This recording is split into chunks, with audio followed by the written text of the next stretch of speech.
Dear students, our next topic is next and last topic of this chapter, intellectual property. ठीक है, today is my last topic of chapter 8, small business and entrepreneurship. तो सबसे first of all आता है intellectual property right given आपकी book में कि what you mean by the intellectual property right. But intellectual property right understand करने से पहले what you mean by the intellectual property. भाई इंटेलेक्चुअल प्रॉपर्टी है क्या? कहता है intellectual property means that property which are developed by the human intellect. आपने अपने दिमाग को यूज करके कुछ भी ऐसा नया क्रिएट किया है, कुछ भी ऐसा नया बनाया है, चाहे आपने कोई फॉर्मूला डेवलप किया, चाहे कोई डिजाइन आपने बनाया, चाहे आपने कुछ अपनी बुक लिखी, चाहे आपने कोई नावल लिखा, चाहे आपने कोई मूवी बनाई, चाहे आपने कोई सॉन्ग बनाया, कुछ भी ह्यूमन इंटेलेक्ट से आपने जो भी कुछ डेवलप किया, ठीक है, उस आपके उस क्रिएशन को ही इंटेलेक्चुअल प्रॉपर्टी कहा जाता है. जो आपने न्यू क्रिएट किया है ना, उस क्रिएशन को ही क्या बोला जाता है? Intellectual property. तो intellectual property means that property which are create by the human for is on intellect. अपने दिमाग से जो आप कुछ क्रिएट कर रहे हो, आपने अपने माइंड को यूज करके कुछ भी क्रिएट किया, ठीक है, तो उस क्रिएशन को ही आपकी इंटेलेक्चुअल प्रॉपर्टी कहा जाता है. अब आप सोचोगे मैडम वो हमारी प्रॉपर्टी कैसे बनी? भाई इसलिए बनी क्योंकि आप जब नया क्रिएट करते हो तो आपने टाइम भी स्पेंड करा, आपने पैसा भी रिसर्च के ऊपर लगाया, ठीक है, इसके साथ आपने अपने माइंड को भी यूज किया. तो ये सारा इतना कुछ स्पेंड करने के बाद आपने वो नया क्रिएशन किया है, तो आप लोगों को लगता है कि वो तो सिर्फ मेरी प्रॉपर्टी होनी चाहिए क्योंकि वो नई चीज मैंने क्रिएट की है. तो डेफिनेटली उस नए क्रिएशन को यूज करने यानी उस न्यू क्रिएशन को यूज करने का राइट सिर्फ मुझे होना चाहिए. तो मैं उस न्यू क्रिएशन का क्या करवा लेती हूँ? गवर्नमेंट से रजिस्ट्रेशन करवा लेती हूँ. तो गवर्नमेंट मुझे उस न्यू क्रिएशन को यूज करने का क्या दे देती है? राइट दे देती है. तो वो मेरा क्या बन जाता है? इंटेलेक्चुअल प्रॉपर्टी राइट बन जाता है. ठीक है, तो इंटेलेक्चुअल प्रॉपर्टी को यूज करने का राइट जब आपको मिल जाता है कि आपकी उस न्यू डिस्कवरी को कोई अनदर बिजनेसमैन यूज ना कर सके, कोई अनदर कॉम्पिटिटर यूज ना कर सके, देन वो आपको इंटेलेक्चुअल प्रॉपर्टी राइट बोला जाता है. तो इंटेलेक्चुअल प्रॉपर्टी राइट को अंडरस्टैंड करने से पहले बच्चे इंटेलेक्चुअल प्रॉपर्टी आपके माइंड में अच्छे से क्लियर होनी चाहिए कि इंटेलेक्चुअल प्रॉपर्टी है क्या और इंटेलेक्चुअल जो प्रॉपर्टी है वो हम कैसे इसको डेवलप करते हैं. तो आप लोग प्लीज एक डेफिनेशन लिखिए सबसे पहले बच्चे. इंटेलेक्चुअल प्रॉपर्टी आईपी करके भी आप अपनी डेफिनेशन लिख सकते हो. इंटेलेक्चुअल प्रॉपर्टी प्लीज सभी बच्चे डेफिनेशन लिखिए. It refer to any original creation. Intellectual property, it refers to any original creation of the human intellect.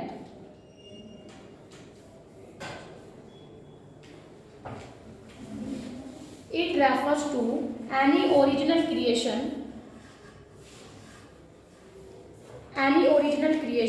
of human intellect.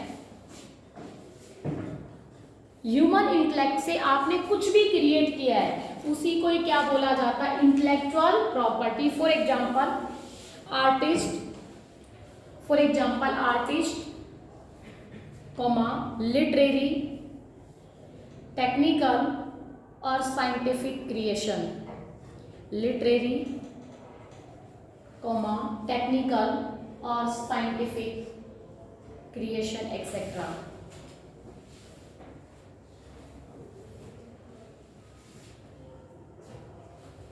Okay, again please एक बार. कहता है intellectual property means that property which are developed by the human intellect. Intellectual property आपकी वो property होती है जो आपने अपने ह्यूमन इंटेलेक्ट से डेवलप की है. आर्टिस्ट का मतलब कोई आर्ट आपने बना दी, कोई नावल आपने लिख दिया, कोई बुक आपने लिख दी है, ठीक है, कोई रिसर्च करके कोई नई टेक्निक आपने डेवलप कर दिया, कोई नया डिजाइन आपने डेवलप कर दिया है, तो उसी प्रॉपर्टी को इंटेलेक्चुअल प्रॉपर्टी कहा जाता है. सारे बच्चों को सबसे पहले मीनिंग क्लियर हो गया कि intellectual property means that property which are created by human intellect. जब आप अपने दिमाग से कुछ नया क्रिएट कर देते हो उसी को इंटेलेक्चुअल प्रॉपर्टी कहा जाता है. It's clear. आगे आता है इंटेलेक्चुअल प्रॉपर्टी टू टाइप की होती है. इंटेलेक्चुअल प्रॉपर्टी कितने टाइप की होती है? 2 टाइप की होती है. एक तो लिटरेरी एंड आर्टिस्ट वर्क होता है, एक इंडस्ट्रियल प्रॉपर्टी होती है। समझ आ गया कि इंटेलेक्चुअल प्रॉपर्टी हमारी टू पार्ट्स में होती है, टू टाइप्स की होती है, एक लिटरेरी एंड आर्टिस्ट वर्क और सेकंड आपका इंडस्ट्रियल प्रॉपर्टी। बेटा लिटरेरी एंड आर्टिस्ट वर्क में ये क्रिएशन आते हैं, लिटरेरी एंड आर्टिस्ट वर्क में ये क्रिएशन आते हैं। सारे बच्चे प्लीज अटेंशन करके देखें। मैंने कोई नई बुक लिख दी है, फॉर एग्जांपल बिजनेस स्टडीज की मैं कोई नई बुक लिख देती हूँ, मैं अकाउंटेंसी की कोई बुक लिख देती हूँ, तो जब मैं कोई नया बुक लिखूंगी तो डेफिनेटली मैं वो मेरा क्रिएशन है, क्योंकि मैंने वो लिखी है तो उसको वो मेरी इंटेलेक्चुअल प्रॉपर्टी बनेगी। ठीक है, म्यूजिकल कंपोजिशन, मैंने कोई सॉन्ग लिख दिया, ठीक है, आपने देखा होगा जब एक सॉन्ग आता है ऐ मेरे वतन के लोगों जरा आँख में भर लो पानी, ऐसे करके एक सॉन्ग है, किसने गाया था? ये लता मंगेशकर ने। लेकिन ये लिखा किसने था? प्रदीप नाम के कवि ने लिखा था, जो मेकर है, जो सॉन्ग बनाता है, उसने लिखा था, गाया लता मंगेशकर ने था। तो म्यूजिकल कंपोजिशन का मतलब आपने कोई सॉन्ग लिखा है, कोई पोएम आपने लिखी है, ठीक है। जैसे वो एक पोएम है ना, झांसी वाली रानी खूब लड़ी मर्दानी हुआ, ऐसे करके नहीं है कविता, तो वो हरिवंश राय बच्चन ने शायद लिखी थी। तो इसका मतलब म्यूजिकल कंपोजिशन, आपने कोई नई कविता लिख दी हो, आपने कोई नया सॉन्ग लिखा हो, ठीक है। नावल्स, आपने कोई नया नावल, जैसे आप इंग्लिश में नावल्स पढ़ते हो, तो कोई नया नावल आपने लिखा है, प्रिंटिंग आपने कुछ की है, कोई मूवी आपने लिखी है, बनाई है, ठीक है। और स्कल्पचर का मतलब कोई मूर्ति बनाई है, स्कल्पचर का मतलब आपने क्या बनाई है? कोई मूर्ति। ये साथ साथ ये बना लो इसको। इंटेलेक्चुअल प्रॉपर्टी आपकी टू टाइप्स की होती है, लिटरेरी एंड आर्टिस्ट वर्क और इंडस्ट्रियल प्रॉपर्टी। तो आपने कोई बुक लिखी है, कोई सॉन्ग लिखा है, कोई नावल आपने लिखा है, कोई प्रिंटिंग आपने की है, कोई मूवी आपने बनाई है, स्कल्पचर का मतलब कोई मूर्ति आपने बना दी है, तो ये सारे के सारे आपकी लिटरेरी और आर्टिस्ट वर्क के क्रिएशन में आते हैं। इंडस्ट्रियल प्रॉपर्टी में ये क्रिएशन आते हैं। इंडस्ट्रियल प्रॉपर्टी में क्रिएशन का मतलब ये चीज जब आप बनाते हो तो वो इंडस्ट्रियल प्रॉपर्टी मानी जाती है। इन्वेंशन ऑफ न्यू टेक्नोलॉजी, आपने कोई नई टेक्नोलॉजी इनोवेट कर दी, ठीक है। इंडस्ट्रियल डिजाइन आपने बना दिया, कोई ऐसा डिजाइन जो पहले किसी ने बनाया ही नहीं था, आपने कोई नया इंडस्ट्रियल डिजाइन बना दिया। कोई प्रोडक्ट को डेवलप करने का आइडिया आपने डेवलप किया। कमर्शियल नेम या logo of a new product, ठीक है, आपने अपने प्रोडक्ट का कोई नाम डिसाइड किया या उसका लोगो डिसाइड किया। ये सारे के सारे इंडस्ट्रियल प्रॉपर्टी में आते हैं। जब इंडस्ट्री में आप ये सारे क्रिएशन करते हो तो वो आपकी इंडस्ट्रियल प्रॉपर्टी है। सबको क्लियर आ गया कि इंटेलेक्चुअल प्रॉपर्टी टू टाइप्स की होती है, लिटरेरी एंड आर्टिस्ट वर्क और industrial property. Literary and artist work में ये क्रिएशन आते हैं, ठीक है, और इंडस्ट्रियल प्रॉपर्टी में आपके ये क्रिएशन आते हैं, ठीक है। उसके बाद आता है हमारा topic next, intellectual property right क्या होता है।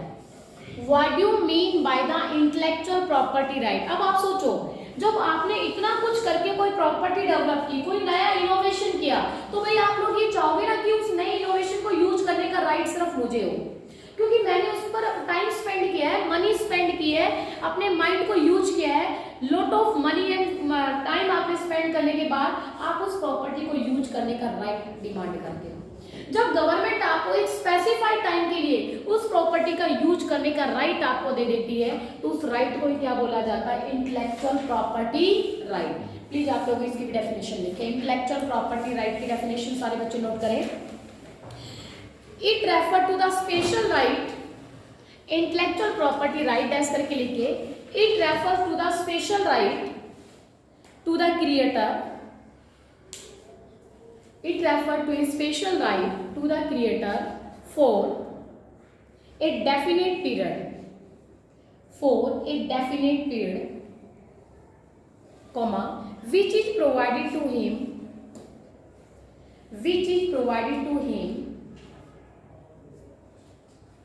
for the use of his creative work,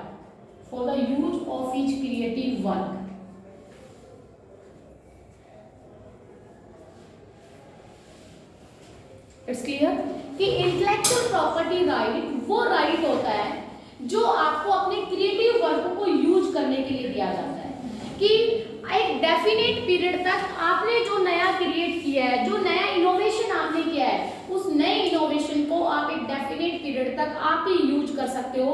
जब गवर्नमेंट हमें ऐसा राइट दे देती है तो बेटा उसी राइट को क्या बोला जाता है? Intellectual property right. सबको क्लियर आ गया समझ में? उसके बाद आता है types of intellectual property rights. Intellectual property rights कितने टाइप्स के होते हैं? आपके सिलेबस में 5 टाइप के इंटेलेक्चुअल प्रॉपर्टी राइट्स है। फर्स्ट आता है कॉपीराइट। फर्स्ट आपका कौन सा इंटेलेक्चुअल प्रॉपर्टी राइट है? कॉपीराइट। बेटा कॉपीराइट का मतलब अगर आपने अपने लिटरेरी और आर्टिस्ट वर्क का गवर्नमेंट से रजिस्ट्रेशन करवा लेते हो, अगर आपने कोई आर्टिस्ट या आपका लिटरेरी वर्क है, बुक लिखी, नावल लिखा, सॉन्ग लिखा, ठीक है, कोई प्रिंटिंग करी या फिर आपने कोई मूर्ति बनाई, कुछ भी ऐसा करा, कोई भी अगर आपने लिटरेरी या आर्टिस्ट वर्क का अगर आपने रजिस्ट्रेशन गवर्नमेंट से करा लेते हो तो गवर्नमेंट आपको उस लिटरेरी और आर्टिस्ट वर्क को यूज करने का राइट आपको दे देती है। उसी को क्या बोला जाता है? कॉपीराइट। उसी को क्या बोला जाता है? कॉपीराइट। क्या बोला जाएगा? कॉपीराइट की डेफिनेशन टेस्ट करके लिखें। कॉपीराइट, कॉपीराइट लिखो, it refer to the right given to the creator. Copyright क्या डेस करके लिखे, it refer to the right, it refer to the right given to the creator on his literary and artist creation.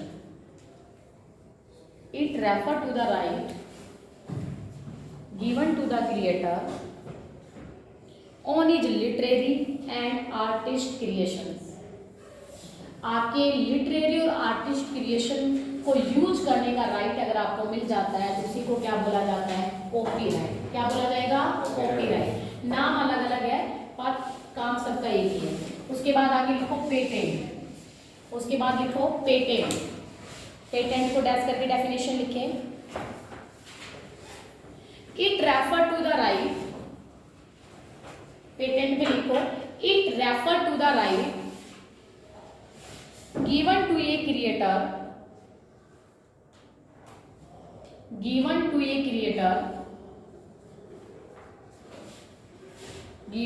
creator as a result of his creation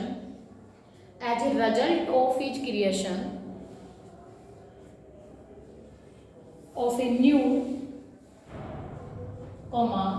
useful and non-obvious product or process. Creation of a new, useful and non-obvious, obvious, obvious product or process. Full stop. Process means method, formula, idea, etc. Process means, आगे process का meaning भी बता रहे हैं कि process का मतलब होता है, process means idea, method, formula etcetera.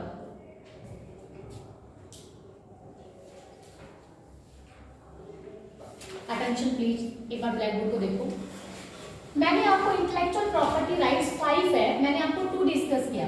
Copyright का मतलब होता है अगर आपने कोई भी लिटरेरी आर्टिस्ट वर्क में कुछ क्रिएशन किया है, कोई नई बुक लिखी, कोई केस स्टडी की नई बुक निकाल दी, कोई आपने लिटरेचर में नया नावल लिख दिया, ठीक है, कोई नई राइम आपने लिख दी, कोई नया सॉन्ग आपने लिख दिया, और तो उसका आप गवर्नमेंट से रजिस्ट्रेशन करा लेते हो तो वो आपका क्या बन जाता है? कॉपीराइट। क्या बन जाता है? पेटेंट क्या होता है? पेटेंट का मतलब होता है कि अगर मैंने कोई नया फॉर्मूला डेवलप कर दिया, किसी प्रोडक्ट को बनाने का नया डिजाइन मैंने डेवलप कर दिया, ठीक है, या फिर मैंने जैसे कोई नई टेक्निक डेवलप कर दी, कोई नया मेथड मैंने किसी गुड्स को प्रोड्यूस करने का डेवलप कर दिया, अगर उस मेथड, उस फॉर्मूले, उस डिजाइन का मैं गवर्नमेंट से रजिस्ट्रेशन करा लेती हूँ तो वो मेरा क्या बन जाता है? पेटेंट। क्या बन जाता है? जैसे मान लो फॉर एग्जांपल जब टाटा ने नैनो कार बनाई थी उस टाइम आई थिंक मेरे हिसाब से इंडिया में वो सबसे स्मॉल कार थी और उसकी प्राइस भी क्या थी? कम थी। तो टाटा ने जो नैनो कार बनाई उसमें जो टूल्स यूज किए गए थे उन टूल्स का टाटा ने क्या करा लिया था? पेटेंट कराया था, क्योंकि वो टूल सबसे पहले नैनो कार में यूज किए गए थे, बाकी किसी भी अदर ऑटोमोबाइल कंपनी ने यूज ही नहीं किए थे, तो उनका पेटेंट। जब भी आप कुछ प्रोडक्ट बनाते हो, उस प्रोडक्ट को बनाने के लिए आपने कोई नया डिजाइन यूज किया, कोई नया मेथड यूज किया, कोई नया फॉर्मूला आपने यूज किया, समझ आ रहा है? ठीक है, उन फॉर्मूला, डिजाइन, मेथड्स का अगर आप गवर्नमेंट से रजिस्ट्रेशन करा लेते हो तो बेटा वो आपका क्या बन जाता है? पेटेंट बन जाता है। उस इंटेलेक्चुअल प्रॉपर्टी राइट का नाम क्या है? पेटेंट है। सारे राइट ही, लेकिन कोई कॉपीराइट है, कोई क्या है, पेटेंट है। उसके बाद तीसरा हमारा, पहले मैं समझा देती हूँ, उसके बाद आप इसको नोट डाउन करना। उसके बाद थर्ड हमारा कौन सा आता है, ट्रेडमार्क। कौन सा आता है, trademark. Every businessman is also sell his product for a particular name और सिंबल। दैट नेम और symbol is called the brand, but if you register this name और symbol from government, that this brand is also become the trademark. हाँ, आपने देखा होगा हर businessman अपने product को किसी नेम या सिंबल से मार्केट में सेल करता है। यस या नो? किसी ने किसी प्रोडक्ट का कोई ना कोई तो नाम है। ऐसा कभी आपने देखा है कि किसी प्रोडक्ट का कोई नाम ही ना हो? क्या आपने ऐसा कभी देखा है कि किसी प्रोडक्ट का कोई नाम ही ना हो? ऐसा कभी नहीं हो सकता ना। हर प्रोडक्ट का कोई ना कोई नाम होता है। हर प्रोडक्ट का अपना क्या होता है, एक सिंबल होता है। ठीक है, जैसे आप लोग जितनी भी ऑटोमोबाइल कंपनियां हैं, गाड़ियां हैं, प्रोडक्ट है, टाटा कंपनी है, उन सबका अपना एक सिंबल भी होता है। बेटा उस नेम, जब हम अपने प्रोडक्ट को किसी नेम या सिंबल से सेल करते हैं तो उसी को क्या बोला जाता है, ब्रांड बोला जाता है। उसको क्या बोला जाता है, ब्रांड। लेकिन हमें डर होता है कि हमारे प्रोडक्ट का नेम या सिंबल कोई दूसरी कंपनी यूज ना कर ले, तो हम अपने उस नेम या सिंबल का गवर्नमेंट से क्या करवा लेते हैं, रजिस्ट्रेशन करवा लेते हैं। तो वो हमारा क्या बन जाता है, ट्रेडमार्क। और जब हमने वो नेम या सिंबल का रजिस्ट्रेशन करा लिया तो कोई अदर कंपनी या अदर हमारा कॉम्पिटिटर हमारे प्रोडक्ट का नेम और सिंबल यूज भी नहीं कर सकता। ठीक है, और करेगा तो हमारे से परमिशन लेगा। अगर हम उसको अलाउ करेंगे तो हम उससे कुछ फी मांगे, उस फी को रॉयल्टी भी बोला जाता है। लेकिन हमारी विदाउट परमिशन वो हमारे राइट को यूज नहीं कर सकता। तो जब हम अपने नेम या सिंबल का गवर्नमेंट से रजिस्ट्रेशन करवा लेते हैं तो वो ब्रांड हमारा क्या बन जाता है, ट्रेडमार्क। क्या बन जाता है? आप ट्रेडमार्क की डेफिनेशन लिखिए सारे बच्चे। ट्रेडमार्क की डेफिनेशन लिखकर, it refer to the right given to the creator, it refer to the right, trademark की डेफिनेशन लिखें, it refer to the right given to the creator, given to the creator under which no other person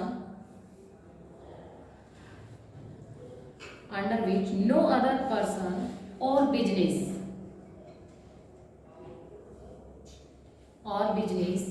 concern concern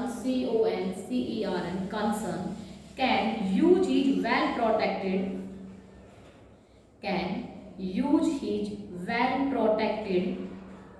distinguishing identity,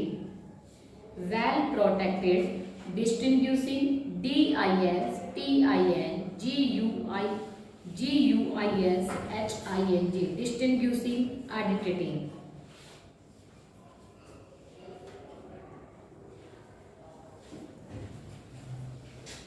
trademark सबको clear हो गया कि भाई आपकी जो distinguishing identity है, जो आपका नेम या सिंबल, जो आपकी आइडेंटिटी है, उसको कोई दूसरा यूज ना कर सके, इसलिए आप उस नेम या सिंबल का क्या करवा लेते हो, गवर्नमेंट से रजिस्ट्रेशन। दैट ब्रांड नेम और symbol is also become the trademark. उसके बाद आता है ट्रेड सीक्रेट्स। एक्चुअल में ट्रेड सीक्रेट्स होते क्या है बेटा, आपने प्लीज पीछे वाले students attention please, trade secrets क्या है? ट्रेड सीक्रेट्स का मतलब होता है कि ऐसे कोई फॉर्मूला है या ऐसा कोई मेथड है जिसका आप गवर्नमेंट से पेटेंट नहीं कराना चाहते, बल्कि उस फॉर्मूला या मेथड को आप अपने कॉम्पिटिटर से सीक्रेट रखना चाहते हो, क्योंकि आप किसी के सामने उसको डिस्क्लोज ही नहीं करना चाहते।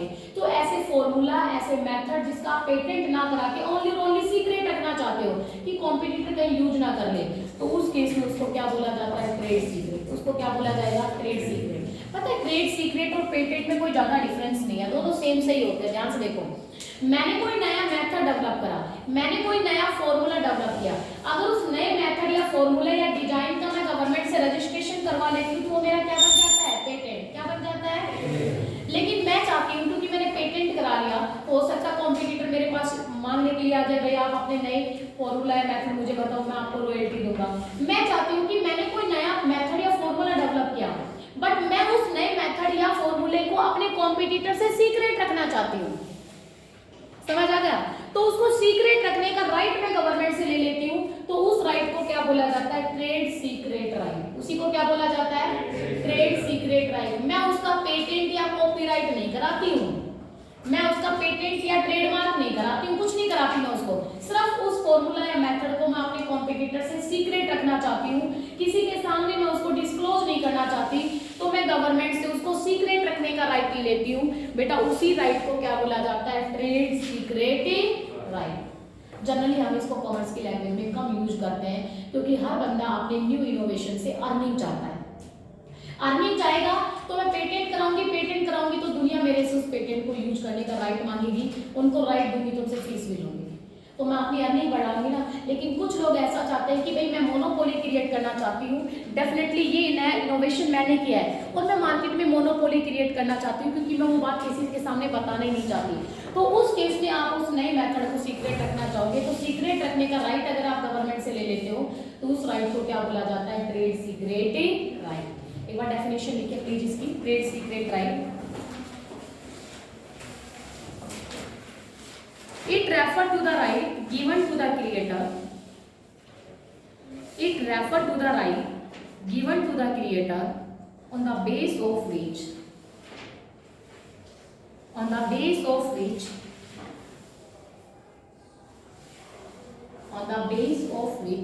he enjoy the security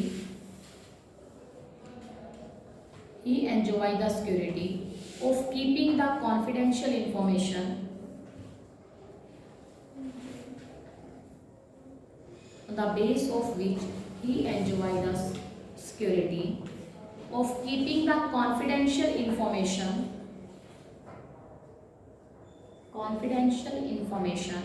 concerning his trade secret, concerning concerning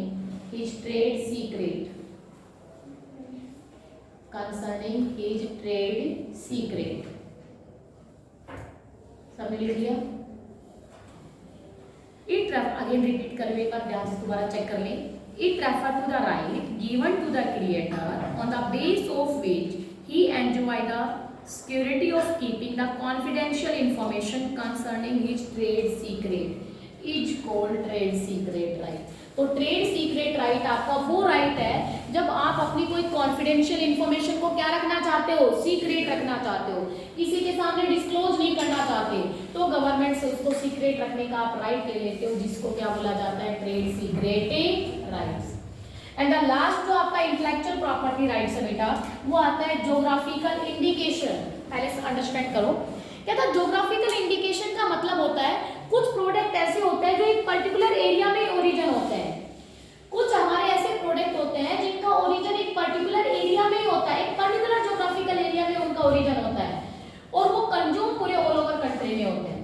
तो उन प्रोडक्ट का उस पर्टिकुलर ज्योग्राफिकल एरिया में ही हम उनका रजिस्ट्रेशन करवा लेते हैं, ठीक है। तो उसी को क्या बोला जाता है? Geographical indication. जैसे टी है, टी दार्जिलिंग में प्रोड्यूस होती है लेकिन कंजम्पशन तो ऑल ओवर कंट्री में होता है, दार्जिलिंग में वो सबसे ज्यादा होती है। तो टी का जो ओरिजिन प्लेस है वो दार्जिलिंग है। अगर उस ओरिजिन प्लेस का ही मैंने क्या करवा लिया? रजिस्ट्रेशन करवा लिया कि भाई टी के लिए ये दार्जिलिंग वाला प्लेस है, ये फेमस है, उस ओरिजिनल प्लेस का ही मैंने गवर्नमेंट से रजिस्ट्रेशन करा लिया, तो वो मेरा ज्योग्राफिकल इंडिकेशन बन जाता है। वो मेरा क्या बन जाता है? Geographical indication. तो ज्योग्राफिकल इंडिकेशन का मतलब वो ज्योग्राफिकल एरिया जहां पर एक पर्टिकुलर एक यूनिक प्रोडक्ट ओरिजिन होता है, तो उस पूरे एरिया का हम क्या करवा लेते हैं? रजिस्ट्रेशन करवा लेते हैं, तो वो हमारा राइट क्या बन जाता है? ज्योग्राफिकल इंडिकेशन राइट बन जाता है। प्लीज एक बार सारे बच्चे इसको भी नोट डाउन करें। ज्योग्राफिकल इंडिकेशन इसमें लिखिए it refer to the right given to the producer, it refer to the right given to the producer of a unique product. It refer to the right given to the producer. It refer to the right given to the producer of a unique product, of a unique product which continue to provide security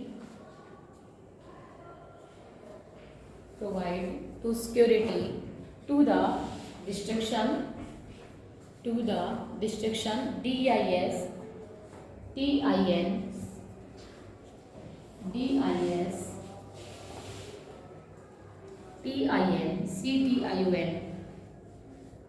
description of place of origin of their product.